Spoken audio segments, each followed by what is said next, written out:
What's going on, guys? It's Worthy Prince coming at you. I hope you're all doing really well. Just a quick video this morning. I just want to talk a little bit about rallies. In your guild, your rally leader will from time to time set rallies, whether that be on an opponent's base or it might be on a dark nest, depending on what you're particularly going for at the time. But I just want to have a little bit of advice I want to give regarding rallies. Now, one of the problems I tend to have when it comes to setting rallies, especially if I'm hitting a higher level dark nest, is as the rally leader, I will always scout the nest and I will see exactly what's going on inside there. For example, at the moment, we're currently rallying a level 2 dark nest. So before I set the rally on the dark nest, I scouted it. Now, I've had a look at the scout report. There's a level 5 dark essence in here, which we've not got before, so we're really keen to get hold of this and see what prizes we get. So I've had a look at the troops that are inside the nest. Now you can see that in the nest, defenders wise, they've got just over 500,000 of sharpshooters and reptilian riders, but reptilian riders are very heavy. You can see it says 300k roughly. I need to upgrade my reports to get an exact figure, but just over 300,000 reptilian riders, just over 100,000 sharpshooters, no infantry in there at all. Now the issue we've got with this is you can't just send an even mix rally into this nest, because any infantry that you send are going to get swamped by the cavalry, which is the reptilian riders, because infantry's weakness is against cavalry. So when I'm setting this rally, I'm specifically telling the people in the chat, okay, send your troops in to fill the rally, but don't send any infantry, because if you send infantry, they're going to get absolutely annihilated by the cavalry that's sitting in there. But what I tend to find is, the rally gets set, and let's go to the rally now and have a quick look. The rally gets set, and I find that some people don't tend to look at the chat. They tend to just go into their rally, click join, click autocomplete. It sends all of their top troops in, but that also includes the infantry. So if we go down, we can see there's a couple of people at the end. Let's see if anyone's done it. Yeah, you see this person here hasn't looked at the chat, and they've sent 8,000 gladiators into the rally. Now, as a rally leader, you need to make sure that your rally's set up exactly as you need it, because you're the one that's scouted, you're the one that's looking after their troops. Now, in the bottom right hand corner of this person's deployment, you can see the little yellow arrow. I can now click this and send that army back.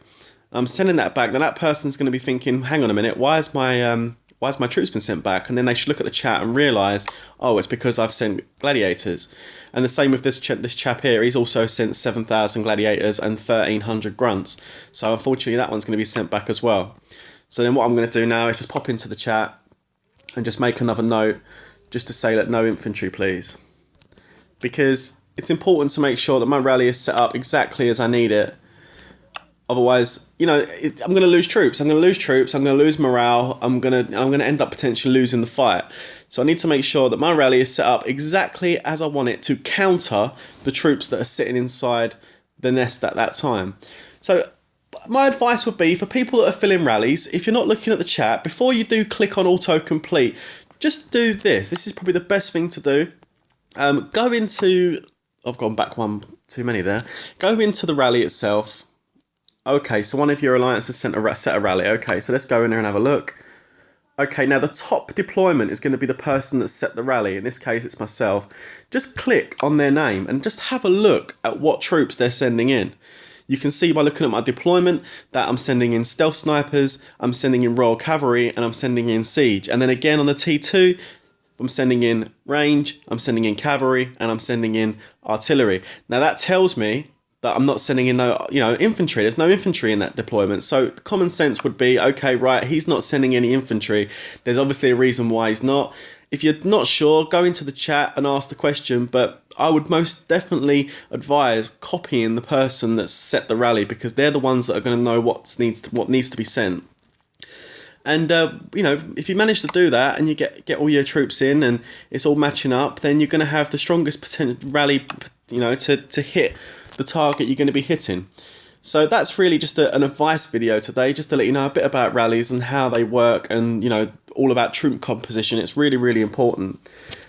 As far as my base is concerned, just another little update. I always like to give you guys a little update on the base to tell you how things are going. Things are going very, very well. We've managed to boost up a fair bit now. We're just over 8.5 million might, which, considering that the kingdom is only 11 days old, I don't think that's too bad going, to be honest. Yeah, we've got a castle up to level 20, trying to push forward now to try and get that castle to level 25. T4 is still a way off, so we're not really focusing on T4 at the moment. It's all about the buildings, I believe, just for the time being. Managed to get the prison up to 17, and I've also got the altar built now, so now I can actually execute heroes, which is really good. The altar is quite a nice little feature.